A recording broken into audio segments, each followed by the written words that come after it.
কিভাবে আমি আমার বাসার মধ্যেই স্টুডিও সেটআপ দিয়ে ফেলি সেটাই আজকে দেখাবো ইনশাআল্লাহ।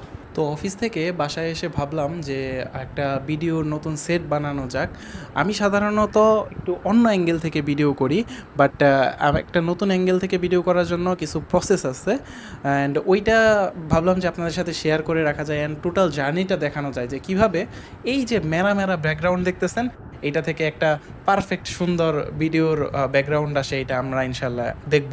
তো চলুন স্টেপ বাই স্টেপ দেখাই। তো আমি যেটা করছি, আমার বিছানার উপরে আমার ক্যামেরা সেটআপটা সেট করে রেখেছি, অ্যান্ড আমার ইচ্ছা আছে আমি এই যে এইখানে বসবো, বিছানার এই কর্নারে বসবো, অ্যান্ড আমার এখানে পেছনে আমার ডেস্কটা থাকবে। তো ভিডিওর কি লাইট হিসাবে আমি আগেও দেখিয়েছি এই টাইপের লাইটগুলো ইউজ করি, অ্যান্ড মেন লাইট কিন্তু এইটাই থাকবে। এইটার পারফরমেন্সও আমি আপনাদেরকে দেখাবো। তো এটা হচ্ছে আমার পিসি, যেটা আমি মূলত মূল ব্যাকগ্রাউন্ডে রাখবো। আমি জানি না ভিডিও কেমন হচ্ছে, কারণ আমি সোলো, আমার সাথে কেউ নাই, অ্যান্ড আমি কিন্তু দেখতে পারতেছি না মোবাইল থেকে ভিডিও রেকর্ড হচ্ছে। আমি যেটা করি বেসিক্যালি, এখানে আমি একটা ব্যাকগ্রাউন্ড দিয়ে দেই এই টাইপের ফ্লো, বা এখানে আছে হচ্ছে নিয়ন ব্যাকগ্রাউন্ড বলতে পারেন, এরকম একটা দিয়ে দেই। অ্যান্ড এই ব্যাকগ্রাউন্ডের সাথে ম্যাচিং করে আমার এখানে একটা RGB ফ্লাড লাইট আছে, এটা আমি অন করে দেব। দেখুন, তাহলে আশা করি মোটামুটি ব্যাকগ্রাউন্ডে একটা ব্লেন্ড আসবে। অ্যান্ড ব্যাকগ্রাউন্ডে আমি এক্সট্রা ফিজিক্যাল যে ল্যাম্পগুলো এগোনোর জন্য এই ল্যাম্পগুলো ব্যবহার করি, বাট আনফর্চুনেটলি এটার ব্যাটারির পাওয়ার খুবই কমে গেছে, অ্যান্ড এইটা আমাকে একটু হ্যাসেল দিচ্ছে। অ্যান্ড ভাই, অফিস শেষ করে আসছি, একটু এনার্জি কম, ভাবছিলাম কালকে সকালে ভিডিও করব, অ্যান্ড এই ভাবনায় এখন আবার ভাবলাম যে এখন একটু কিছু করে এগিয়ে রাখি, এগুলো সব রেডি করে রাখি, তাহলে সকালের জন্য এটা ইজি হবে। তো চলেন আমরা এখন আমাদের যে সেটে গিয়ে দেখি আমাদের কী কী ল্যাকিংস আছে। এই হলো আমার এখন অবস্থা, আপনারা হয়তো বড় এসে দেখতে পারতেছেন কেমন দেখা যাচ্ছে।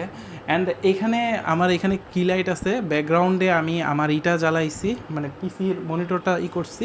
অ্যান্ড এইখানে আমাদের যে একটা লাইট আছে, ফ্লাড লাইট আছে, যেটা এই দিকে একটা গ্লো ক্রিয়েট করতেছে, অ্যান্ড এই দিকেরটা আমার মনিটর থেকে আসতেছে।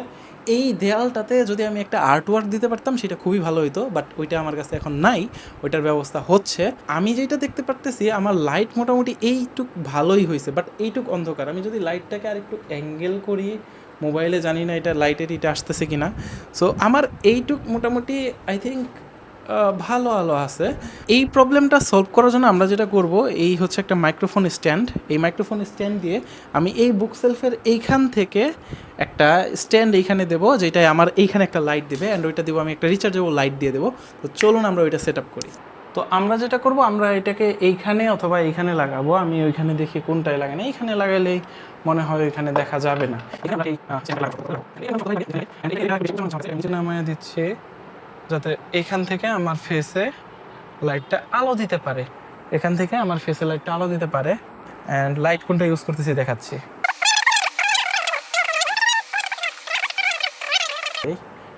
ওকে, ডান। চলেন ফাইনাল রেজাল্ট দেখি যে কতটুক কি ইমপ্রুভমেন্ট আনা গেল। অ্যান্ড আই থিঙ্ক সব কিছু পারফেক্ট।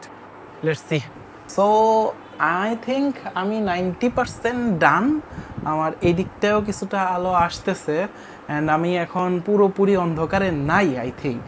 অ্যান্ড এটা চাইলে কিন্তু আমরা একটু ব্রাইটনেস বাড়াইয়াও দেখতে পারি কতটুক কি আলো দেয়। অ্যান্ড এটা একটু বেশি হয়ে গেছে, এখানে একটু কমায়া দিচ্ছি। অ্যান্ড আমরা কিন্তু লাইটটাও চেঞ্জ করে দেখতে পারি যে এটা কি লাইট দিলে আমাদের সুন্দর লাগে। যেমন একটু ইয়েলো, এটা একটু ব্রাইট দেখাচ্ছে আমাকে, অ্যান্ড আমি কিন্তু এখান থেকে একটু ইন্টেন্সিটিটা একটু কমিয়ে এই ইয়েলোর ভাবটা একটু কমাতে পারি। অ্যান্ড আমার মনে হচ্ছে যে খুব বেশি খারাপ লাগছে না। আর আমার প্ল্যান আছে এখানে আমি একটা নিয়ন লাইট দেবো, RGB নিয়ন লাইট দেবো, তখন আর একটু বেশি ডেপথ ক্রিয়েট হবে ইনশাল্লাহ। তো এই ছিল আজকের সেট আপ ভিডিও। জানায়েন কেমন হয়েছে। আমি কিন্তু এখনও ভালোভাবে দেখি না এই ফুটেজগুলো, আমিও আপনাদের সাথে দেখবো ইনশাল্লাহ। দেখা হচ্ছে পরবর্তী কোনো ভিডিওতে, পরবর্তী কোনো টিপস অ্যান্ড ট্রিক্স নিয়ে ইনশাল্লাহ। আসসালামু আলাইকুম।